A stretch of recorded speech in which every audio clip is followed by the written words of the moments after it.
अस्सलाम वालेकुम दोस्तों हम सबको बहुत बहुत मुबारक हो। फाइनली वी कैन से कि गजा में अमन होने जा रहा है, या फिर आप यूं कह सकते हैं कि फॉर द टाइम बीइंग जो है गजा में अमन होने जा रहा है, क्योंकि बिटवीन हमास एंड इजराइल वो सीज फायर एग्रीमेंट तय पा चुका है, साइन हो चुका है। या फिर दूसरे अल्फाज में अगर हम बात की जाए कि गजा में जंग बंदी का एग्रीमेंट जो है वो हमास और इजराइल के बीच में तय पा चुका है।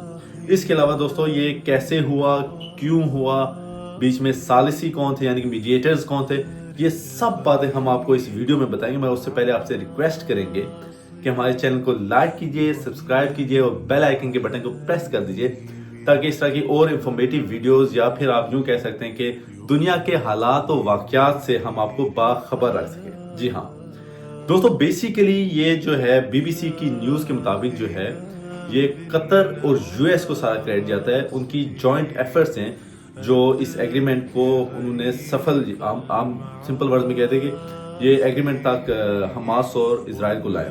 बल्कि मैं एक और न्यूज़ पढ़ रहा था जिसमें मिस्र का भी नाम था। बीबीसी की न्यूज़ में जो है ये क्रेडिट सारा यूएस और कतर को जाता है।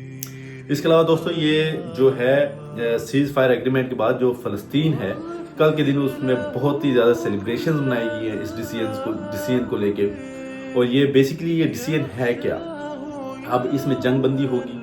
दूसरी तरफ से हमास ने जब अटैक किया था इजराइल पे, उस टाइम पे कोई तकरीबन 100 के करीब इन्होंने लोगों को जरमगाल भी बनाया था, यानी कि हॉस्टेज भी बनाया था। 33 बंदे जो हैं वो छोड़े जाएंगे हमास की तरफ से फेज़ 1 में। और डेफिनेटली जो फ़लस्तीनी हॉस्टेजेस हैं इजरायली जेल्स में, उनको भी छोड़ा जाएगा दूसरी तरफ से। उसके अलावा जो है जो पॉपुलेटेड एरियाज है गजा के, उनमें से पुल बैक करेगी जो इजरायली फौज है।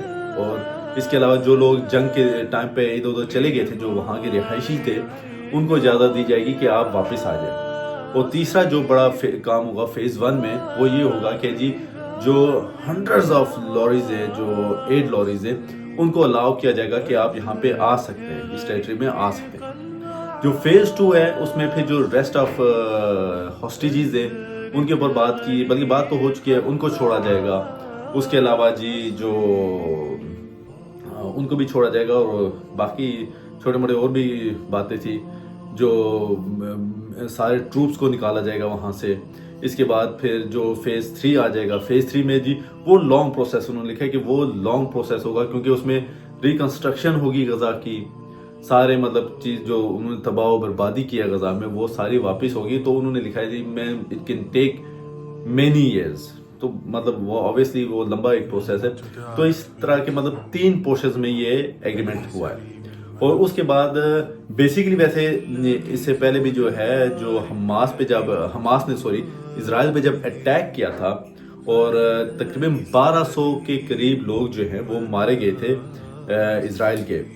तो डेफिनेटली जो इजराइल को इस बात का गुस्सा तो था, इजरायली जो मिलिट्री थी उसने ये तय किया था कि भाई हमास को हमने जड़ से उखाड़ के फेंकना है। और उसके बाद जो गजा पे उन्होंने कहर डाया था, जो अटैक्स किए थे, तकरीबन 46,000 लोग मारे गए थे। मगर शायद ये जो इजराइल है इसके ख्वाब ही रह गए कि हम हमास को जड़ से उखाड़ के फेंकेंगे। और फाइनली वो इस डिसीजन पे पहुंचे कि भाई चलो पीस ट्रीटी का एग्रीमेंट कर ले। पीस ट्रीटी आप इसे कह सकते हैं, मगर ये जो इजराइल है ये कब तक इस डिसीजन पे कायम रहता है, ये अब हमने देखना है। ये अब हमें वक्त ही बताएगा। दुआओं में याद रखिएगा। बहुत बहुत शुक्रिया।